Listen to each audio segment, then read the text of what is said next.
Well, I think politics is shifting, and the centrists are having to discover that they are centrists because the politics has moved to the left. That's what Bernie has accomplished. That's what the young people around him have accomplished. It may be awkward and uncomfortable for people who used to think of themselves as the left to discover they're not, that there's a movement to their left. But we're very proud that that has returned as a kind of sanity of balance in our political discourse. And so I'm not surprised that people like Matthews overreact, because they're being outflanked on the left. They weren't ready for it. I remember in 2016 talking to a high official of the Democratic Party, assuring me that Bernie Sanders would never get more than 1 or 2% of any vote anywhere, ever. And they didn't know, and they didn't understand. And it's a little bit like the old Bob Dylan song, you know, wake up. There's things going on that you didn't foresee and that are shifting the ground on which you stand.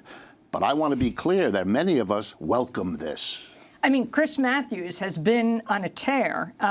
He recently said, I remember the Cold War. I have an attitude toward Fidel Castro. He added, I believe if Castro and the Reds had won the Cold War, there would have been executions in Central Park, and I might have been one of the ones executed, and certain other people would be there cheering, suggesting, as he was talking about Bernie Sanders, that Bernie Sanders would be responsible for his execution in Central Park. Yeah. For me, this is all that I hear in all of this is an anguished fear that the politics is moving to the left.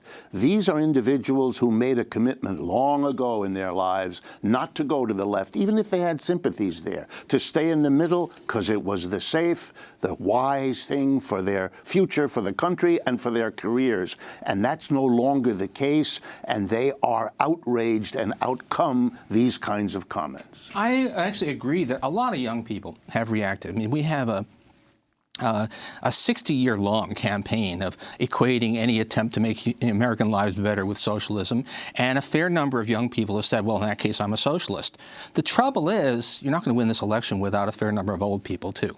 And it just seems to me that, again, it's self-indulgent to go down this route. I wish he wouldn't. I mean, if Sanders is the nominee, then Democrats are going to have to, you know, get behind him, and people like me are going to end up writing lots of things saying, you know, don't be scared. Yes, he uses the word socialist, but he doesn't actually mean what Republicans want you to think he means. But you know, who needed this this extra thing? So the I'm not sure that this is. I'm not sure I quite see what the point is. I mean, it seems to me that there's to make the argument that says I want social justice, I want a strong government safety net, I want worker empowerment.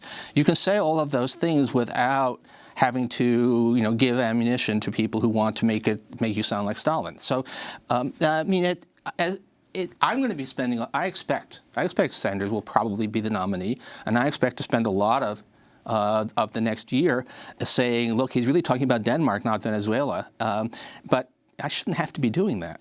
Richard? I'm proud to be part of the socialist tradition, and I understand Paul's difficulty. He's having to defend now a centrism that's being rejected by a large number of people. The stunning reality is that the majority of young people, at least age 35 and under, no longer think that socialism is a bad word, and they are immune to that.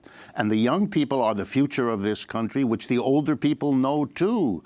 And they are being asked to question, the older ones, by the younger ones, why this taboo, why we couldn't talk about socialism, why we can't embrace a socialism. And on electability, my goodness, if we've seen anything in the last few years, we've seen the center, whether it's in Europe or this country, falling away, disappearing, center-left, center-right, for the extremes on the right, and now an extreme on the left.